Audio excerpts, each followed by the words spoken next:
Rentré il y a 9 mois dans son port du Havre, Édouard Philippe est de retour.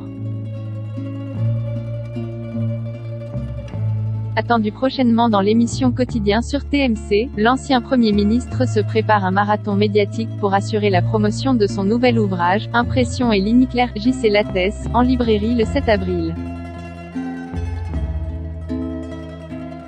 S'il s'est montré plutôt discret depuis son départ de Matignon, le maire du Havre semble bien décidé à refaire une incursion dans le débat politique national, à un an de l'élection présidentielle. Ce qui n'est pas du goût de tout le monde. Dans une enquête publiée ce vendredi 2 avril, Le Figaro revient sur l'animosité entre Édouard Philippe et Christian Jacob, le patron des Républicains. Et ce dernier NY va pas de main morte. Édouard Philippe, c'est la caricature de l'incapacité à faire des réformes, tacle le député LR de Seine-et-Marne. La réforme des retraites, 3 ans à la préparer pour rien. Comme le relate le quotidien, Christian Jacob n'a pas oublié les mesures de l'ancien chef du gouvernement, la limitation à 80 km/h et la taxe carbone, point de départ de la fronde des Gilets jaunes, qui a tant coûté au quinquennat d'Emmanuel Macron.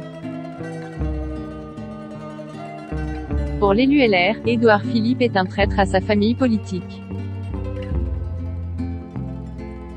Si l'ancien locataire de Matignon se voyait arpenter les couloirs de l'Élysée en mai 2022, il ne faudrait pas compter sur le soutien du patron de la droite. Pour le moins, il n'est pas providentiel. Je vous le dis très clairement, avait pensé l'ancien maire de Provins, en juillet dernier, dans un entretien au micro des Europe 1. Mais Édouard Philippe, invité à un dîner en tête avec Emmanuel Macron le 9 mars dernier, compte-t-il se lancer dans la course au château? Candidat en 2022, il botte en touche, auprès des sympathisants de droite. Édouard Philippe peut se vanter d'une popularité au sommet, avec 74% d'opinion favorable, sondage Elab. Pour autant, il préfère détourner le sujet quand on évoque l'élection suprême. Dans une interview au micro de RMC, le 23 février dernier, le natif de Rouen a dû dévoiler s'il préférait présider le Havre Athletic Club, HAC, dont il est un fervent supporter, ou la République française. Mêlant à la fois l'autodérision et la langue de bois, le principal intéressé a répliqué « Écoutez, je vous réponds 2022 ça va être une année importante, notamment, pas seulement mais notamment, parce que ce sera le 150e anniversaire du HAC. Et je vais botter en touche. »